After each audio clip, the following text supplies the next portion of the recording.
What's happening? Tuesday night, we're going to have a seminar tonight on habits and intangibles for strongman success. So we're going to do a series of Tuesday night seminars that are all about, they're geared for USS Nationals, which is about 8 weeks away, 7 weeks from this Saturday in Charlotte, North Carolina. So over the next 8 weeks, we're going to cover different topics and things that you can do to show up successfully, because a lot of people are really excited to do this competition. It's a very large scale one. There are very few in the entire world that will be as big as nationals are every year. So all the stuff we're going through is just to make sure that you show up as your best self. And all this stuff we're going to talk about tonight, which I'm calling habits and intangibles, the earlier you can implement this, the more impact it will make and the more profound the results will be as you use them. So, all right. Gonna jump right in, just making sure that our angle's good enough. If you're joining me, got a few of you watching. What's up, guys? So, habits and intangibles, all right? So, the way I want to present this and get you to understand is it's very simple. We all know very strong athletes that tend to make mistakes at strongman competitions. So you don't want to be that person. So by approaching this with the right mindset, with the right set of habits, with the right plans, you're going to be able to express all of the training that you are doing right to this competition. So the first habit and intangible that we're going to go over is the ability to focus, right? Focus really simply just means having the ability to bring all of your energy into the right things. Now, a lot of people have never done a show as big as Nationals. Last time I checked, there are 625 people signed up for Nationals. Very likely, you will do very few of these shows. Even if you've done Nationals 4 or 5 times, this is still a rare occasion. There's a lot of things going on. There's so much happening. There's a ton of people in the stands. There's going to be noises, sights, and sounds going on all over the place, a lot of chaos and confusion. But the people who are going to rise to the very top are the ones who are going to lock in with laser focus. So this is all about eliminating distractions. There could be as many as 15 lanes going on the competition floor. The only thing that matters, though, is what you're going to do when it's your time to lift. So you really need to start thinking now about what it's going to be like when you're there at that show. You want to make sure that you're locked in to your technique, your routines, your rhythms. So this is what we have to start implementing now in our training.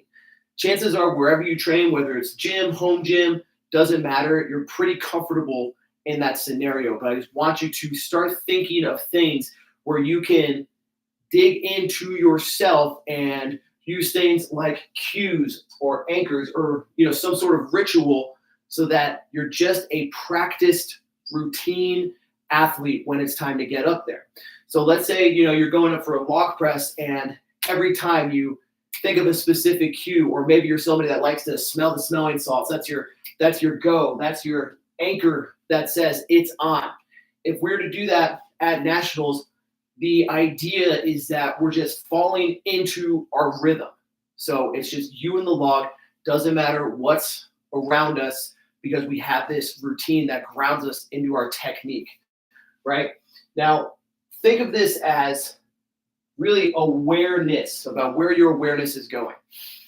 There's going to be a lot of overlap between these things. So, this is not like a definite category, but this is all about bringing the right level of awareness to yourself, to the equipment, to the platform, to the whole environment that's around you, and most importantly, your judge. So skipping ahead just a little bit here, we're going to talk about emotional control a little more in depth. And one of the most important things about emotional control relating to focus is your level of arousal, right? So it's going to be very easy to get caught up in the excitement of a big event. It's going to be really easy to just get super anxious. But if we have the ability to control our emotions and bring our arousal level to the appropriate level.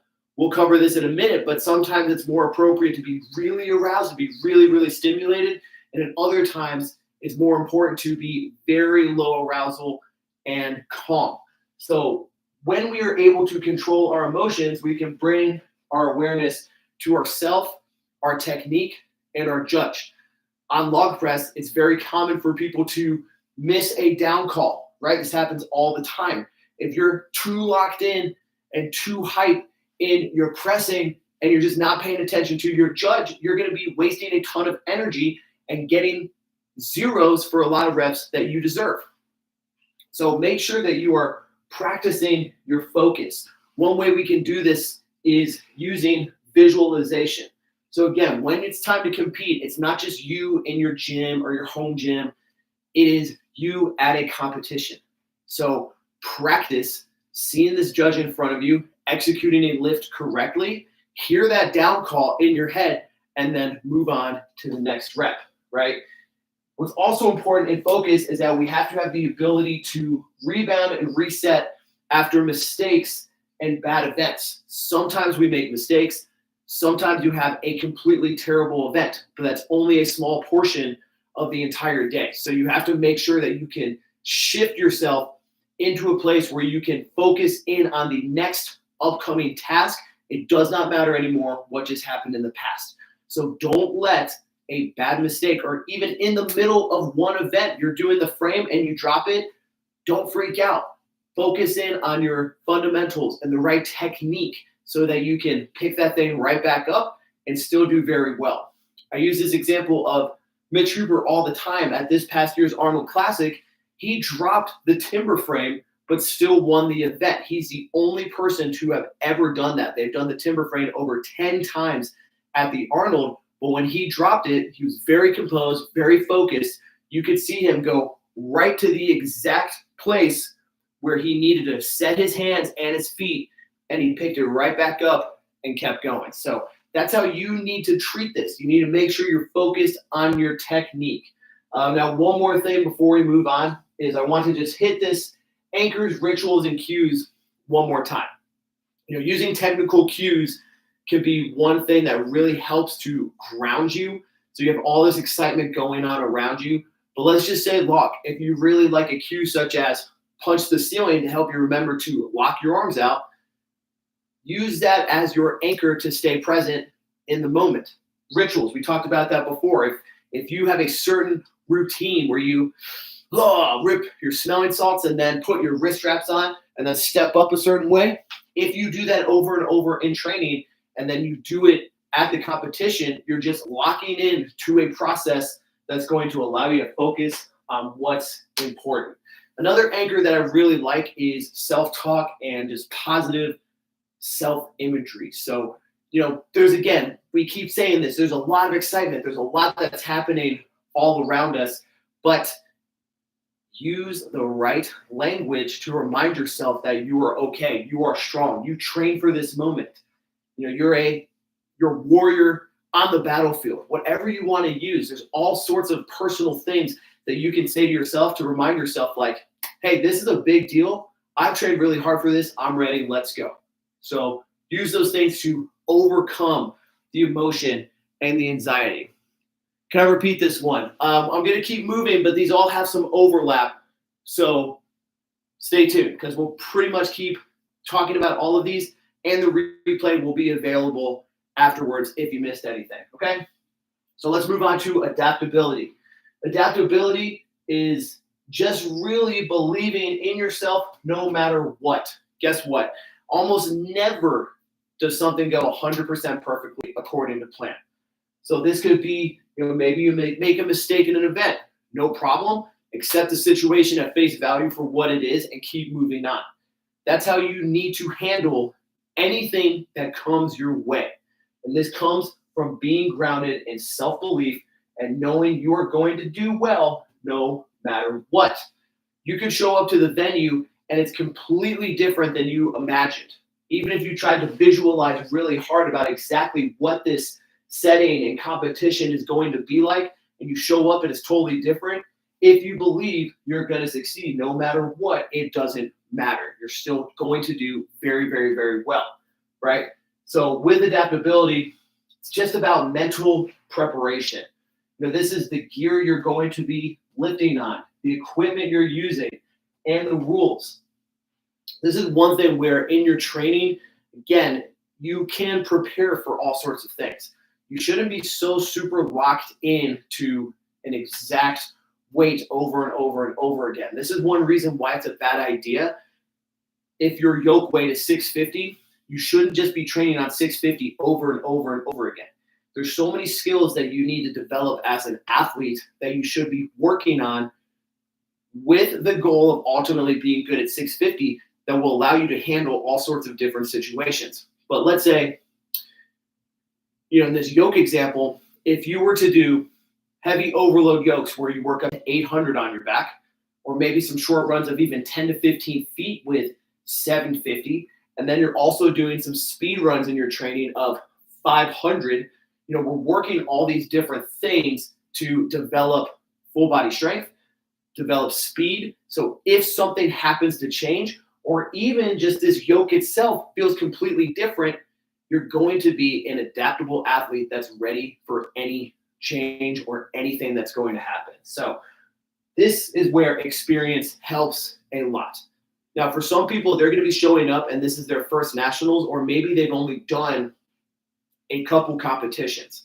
So this will be harder to implement, but the athletes that have done tons and tons of shows, such as my man, the Trapper King, Sean Fennelly, who I know is in here right now, you should be able to draw on past experiences when something similar happened, when there's a different change, or maybe you had an event in the past that was similar, to give you a appropriate idea of how to approach whatever the situation is in front of you.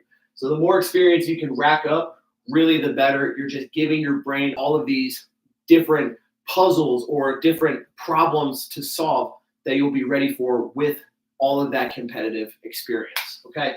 So now a really important one is emotional control. We jumped a little bit back and forth between focus and emotional control, but this one is so, so, so important, right? This is just relating to your state of mind. Now, you can be really, really excited, or you can be really, really calm, and there are personalities that work really well with one or the other. So it's important for you to know what works best for you. When I was getting a little stronger and getting ready for some heavier overhead competitions, I would watch somebody such as Eddie Hall, who he'd play really loud, like clubhouse music when he was doing his overhead pressing. And I tried a similar approach where I was just going hype, hype, hype for my overhead presses, and I would end up missing weights left and right. I would just, have a terrible performance on that. So I learned then that for certain events, specifically overhead pressing, then I need to drop my state of arousal a little bit, and I need to focus on the technique. However, for deadlifts or for yokes, for me personally, I like to have this higher state of arousal because those are things that I'm particularly good at. I trust my technique. I trust my strength 100% all the way, and I can just absolutely go wild with them.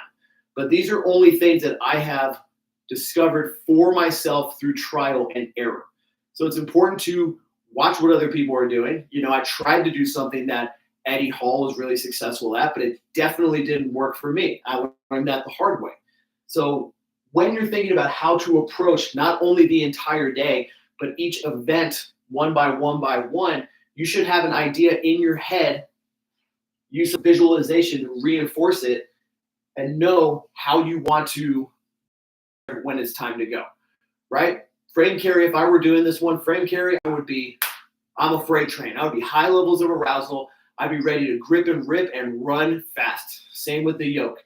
With the sandbag throws, I would need a little bit more focus, actually. Even though that's a really explosive, powerful throw, I do better when I slow my brain down just a little bit and focus on getting the right backswing up and over. The log would also be one for me where I would need to drop my arousal and drop my energy levels so I could focus on every single rep one at a time. Now, of course, again, this all depends on individual to individual, because in my class, there will be guys that can hit 10 reps on that log, probably. So if that's you and it's a number that you can really just crank out without even thinking about it, turn that cooker up. Bring the arousal up, make it happen. But if it's a yoke where it's really, really heavy for you, you need to center yourself. You need to control your motion and bring it down a little bit so you can get your technique 100% perfectly right. So I've been in some competitions, but when it comes to the big one, I get nervous. Tips. Cool. So I'm going to keep, this is a good one. This will apply really well to the next subject. So stay with me on just a second. But great question. I read through that quick, but the question was, tips on handling nerves in big competitions. So one thing I would say about that before we keep going is, first off, have an understanding that nerves are good. Nerves are a good thing. This means that you are doing something important. If you didn't have any nerves whatsoever, this probably means absolutely nothing to you, right? Now, when you're feeling those nerves, try to frame this mentally in your mind as something else, right? Energy really is only whatever we assign it to be, right? So if I were to describe somebody that's in a certain emotional state where their heart is beating really high and their body's shaking a little bit, that could be somewhere on the scale of anxiety, or it could be, very positive excitement. So if you can catch, those things, try to literally shift it over into a more positive state. So using visualization is also a very, very, very good way to handle nerves. So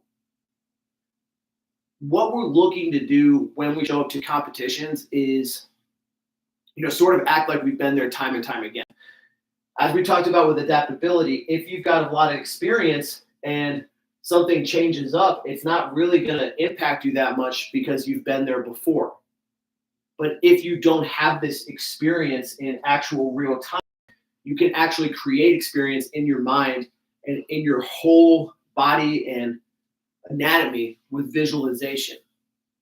This has been proven time and time again. If you're to visualize something intensely as possible, then your nervous system cannot distinguish between that visualization and a real lived experience. So let's say we're getting ready for the biggest competition of our entire lives. If we start about a time now where we're about 8 weeks out, we spend 5 minutes a day or even 5 minutes 3 times a week where we see ourselves executing this lift positively and successfully.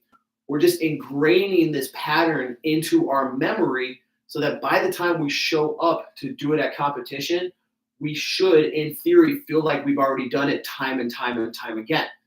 Benny Magnuson, who was the first person to deadlift over 1,000 raw, he had the 1,015-pound deadlift set in 2011. He had a very famous quote where he said, by the time I've stepped up to the deadlift bar, I'm just doing it for the 1,000th time. As he was looking at it over and over and over again in his mind.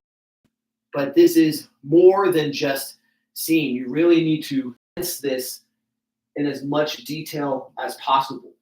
So if you're training for this, you should have an idea of what the log feels like in your hands, how the yoke feels on your back, what it feels like to carry weight in a frame at your sides, and what it feels like to fling a sandbag.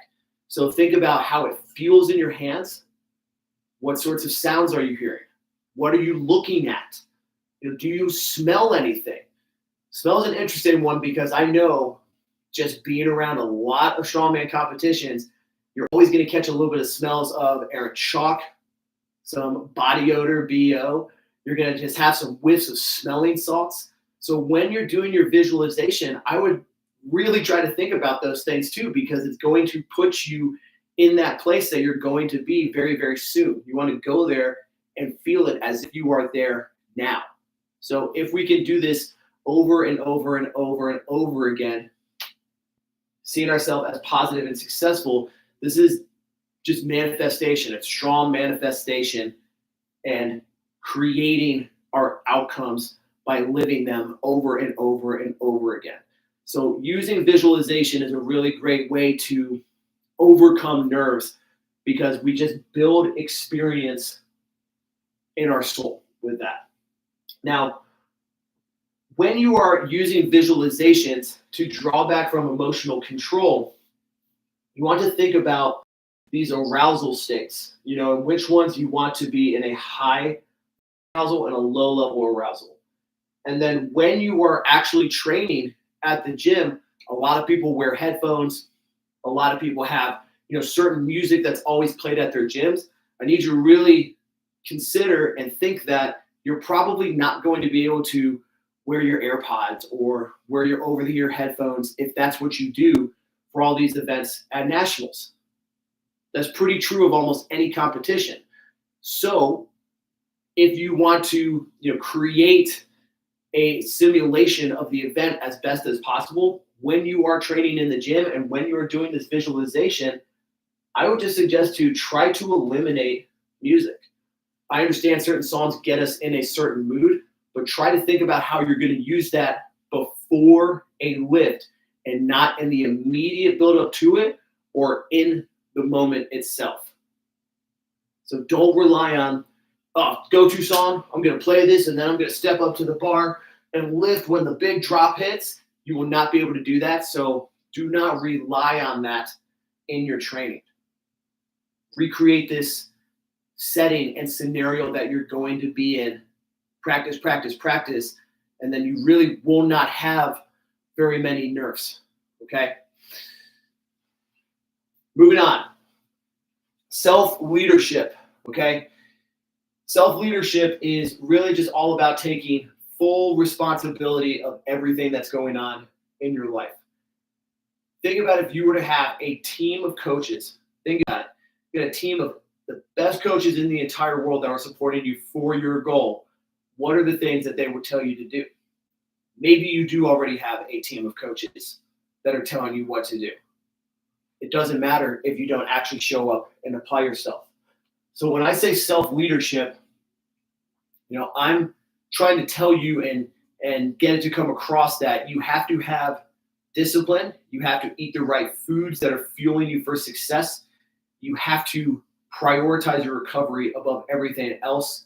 And you have to stay as locked in as possible. At this point in time, we're only a little over 7 weeks away. So you have to consider between 600 people that are going to be at nationals, how many of them are going to actually follow their diet to a T? How many of them are going to be getting good, proper sleep every single night? How many of them are going to be avoiding, any sort of vices, drugs, alcohol, or just, incessant screen time?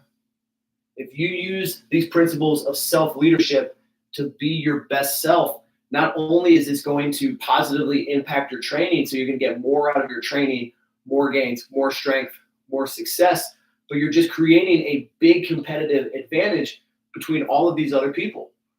It's just the actual truth of the matter. Most people do not take full responsibility for all of their actions. There's a lot of excuses. They are unwilling to learn. They're unwilling to change things. So use all the resources that you possibly can to build up and become this excellent, awesome, hopefully champion strongman that you deserve to be. Get people to critique your form. Train with people that are going to push you harder. Find ways to challenge yourself in training. Maybe go that extra mile in your recovery efforts. I understand, hey, it's easy to just, sit your butt on the couch and do nothing. But we also all know that there's very good things that we can do to increase our overall conditioning and performance, such as 10,000 steps a day. That is the reason I have this Whoop watch, is to track this so I can be accountable to myself to ensure that I am getting the recovery that I need. And this is important because it's not guesswork. I am checking this app multiple times a day to make sure that I am moving enough, getting enough steps in to be at my absolute best. I track all of my macros and foods so I know that my nutrition is taking me to the right place. I weigh myself on the scale every single day to make sure that my weight is where I need it to be my most successful self. I also get plenty of sleep. And hey, even though I don't love it, I'm stretching a couple hours a week right now because I am super tight, super stiff. But if I want to be the absolute best version of myself, I have to be in good, successful positions to lift. I can't just rely on a good program to overcome my mobility restrictions.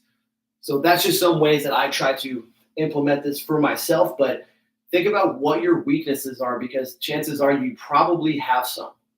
It's okay to have weaknesses. These are things that really we should be grateful for in some aspect, because we want to eliminate all holes in our game. So if you know you've got a glaring weakness, that's a chance for you to get better. So got a question here. It says, I missed a penalty for my school in a football match. Now when I listen to those negative talks, I start to doubt me. How should I bring back my confidence? So let's just ask in general, like, how to reinstill confidence. I really would to visualization, to visualize and feel positive emotions, because maybe you had a mistake in a very recent event, but that's not the story of your entire past. To get where you have been, you have had to improve, get better. You've had to become a new version of yourself. So at any points in time where, we all get these feelings of self-doubt. We feel like I'm not good enough, or you get those negative thoughts in your head that says, like, you're never going to make it, like you can't do it. It's very natural. It's very easy to get those negative thoughts to creep in. A really good way to combat that is compare yourself to where you are now and where you started. Because when we take several steps back and we look at the bigger picture of just how hard we have actually worked, you're going to be really proud of all the work that you have done to get to the point where you are now. And the truth is, one mistake doesn't define you. Any athlete or any person, it doesn't matter if it's an athlete or any sort of person ever that you would look up to has made mistakes. No person is perfect, right? Every religious figure made mistakes. Every president made a ton of mistakes. Again, it doesn't matter who you look up to. You have to remember that part of the human journey is that we make mistakes and we grow from them. And this is, again, coming back to focus and adaptability. You just have to instill a sense of belief in yourself that if you do make a mistake, you're going to believe no matter what that you will be successful. There's all these quotes out there. I don't know off the top of my head, but plenty of quotes about, Michael Jordan and Kobe. How many shots did those guys miss? Nobody remembers that. If those guys would just give up after they kept missing and missing and missing, then they would never be the people that they turned into. So that's how you should be too. One tip that I got from a friend's dad many, many years ago is he told me that he used to read biographies of people that he admired, and he would focus a lot on all the lessons that they learned from their mistakes. So this guy in the chat asked, missed a penalty for my school in a football match. Learn, why did you miss it? Did you have a bad setup? Were you too nervous? Did you just have the wrong strategy? Now you know. What would you do differently next time? One of the best things that ever happened to me was I really botched a water cut at South Carolina's Strongest Man last year, and I had a terrible, terrible performance. Hey, happens. Stinks. Pretty awful, to be honest. I really underperformed, but I have not messed that up ever since. Now I know. Now I know what to avoid, what to do differently, and how to approach to have the right attack plan for success. So that's really all we have for habits and intangibles. But we'll stick around for just a couple more minutes if anybody has any questions. I see you got a handful of people watching us. Thanks to those of you that are tuned in right now, but please fire away if you have any questions. If this was helpful and useful to you, We are just over 7 weeks out from USS Nationals. There's a Nationals training program available inside my community, the Strongman Club, at clubstrongman.com, where we not only are going to have programs and seminars like this, but we also have seminars from pro strongman athletes. We have ebooks, recovery guides, nutrition guides, technique lessons, all sorts of things that you need to be your very best self. So again, take some self-leadership, be resourceful, discipline yourself to learn and get better, and hopefully it shows itself on competition day. I'm 14 pounds overweight. Should I drop or water cut or dial in nutrition? Now's the time to dial in nutrition, without a doubt. So think of it this way. Physiologically, right, you can drop 2 pounds of fat every week before it starts bleeding into like muscle tissue loss. So if you're 14 pounds overweight, think of this in a couple different ways. You could lose 2 pounds per week for 7 weeks and then you're right on it. Or you could lose 1 pound per week from here on out, and then you only have to do a 7-pound water cut. Easy. We've got water cut guides that are inside clubstrongman.com as well. But I would take that approach probably. While I don't advise this, you could, in theory, water cut right now. I've done bigger than 14-pound water cuts, and I'm a lot smaller than you, so that's a much bigger percentage.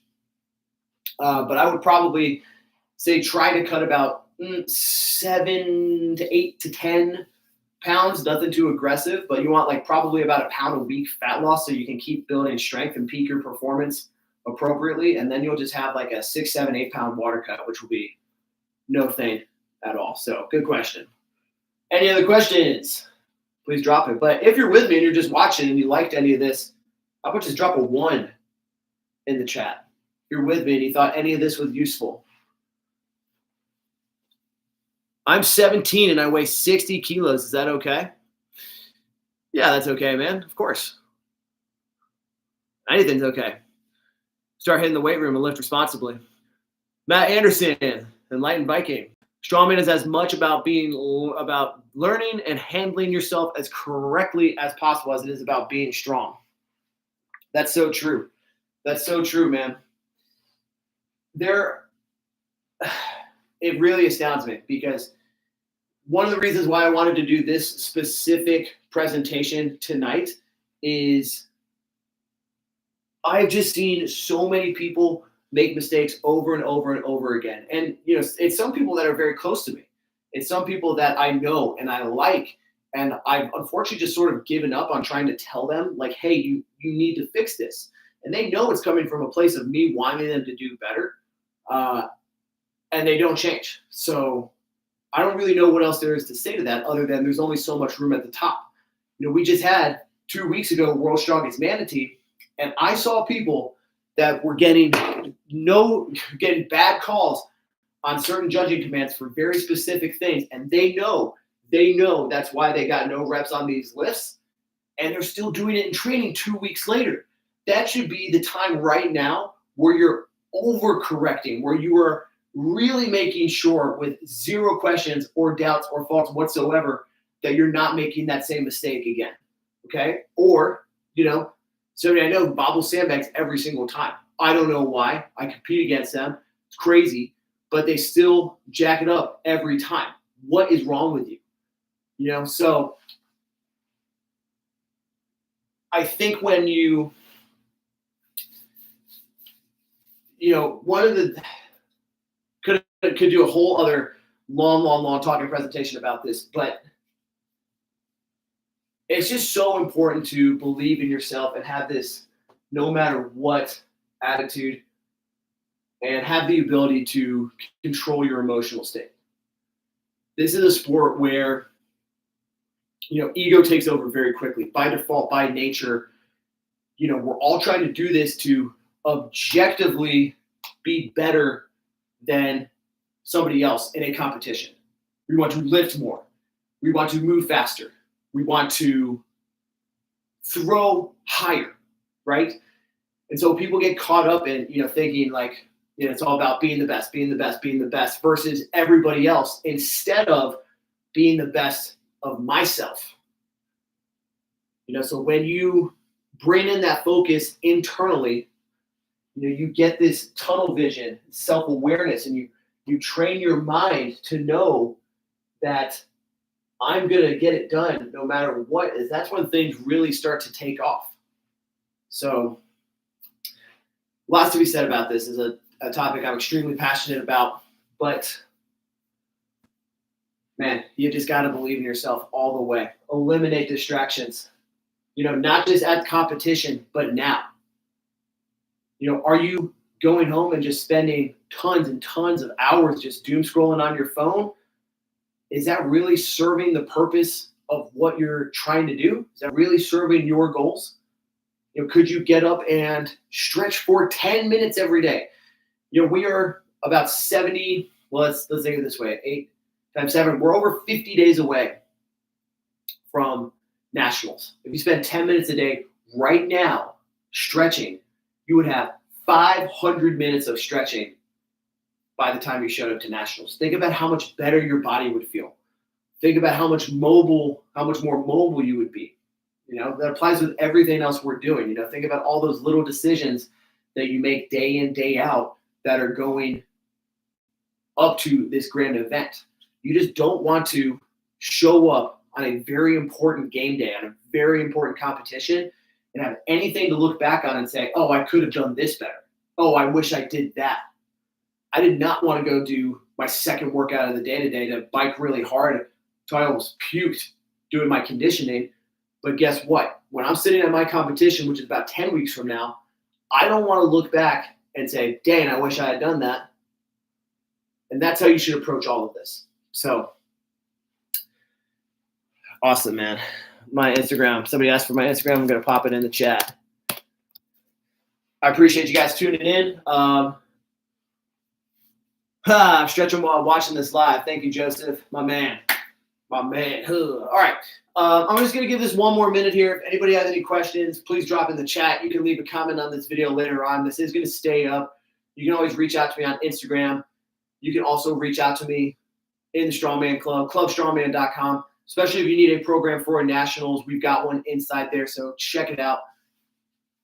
Help you get strong, get ready, give you all the resources you need to be your very best. So just got to be about that life. You got to do all the things. If you want to be number one, do you think number one slacks on their diet? Do you think number one sleeps like an asshole? Do you think number one wastes a lot of time and energy thinking about a bunch of bullshit that doesn't matter? No. So why would you? I don't see any better place to end it than right there. So, guys, thank you so much for watching. We're going to do another one next week. So same time, same place, 7 p.m. Eastern right here on this YouTube channel. So I look forward to seeing you guys again. So I hope you're training hard, getting on top of your recovery, eating lots of protein and carbs.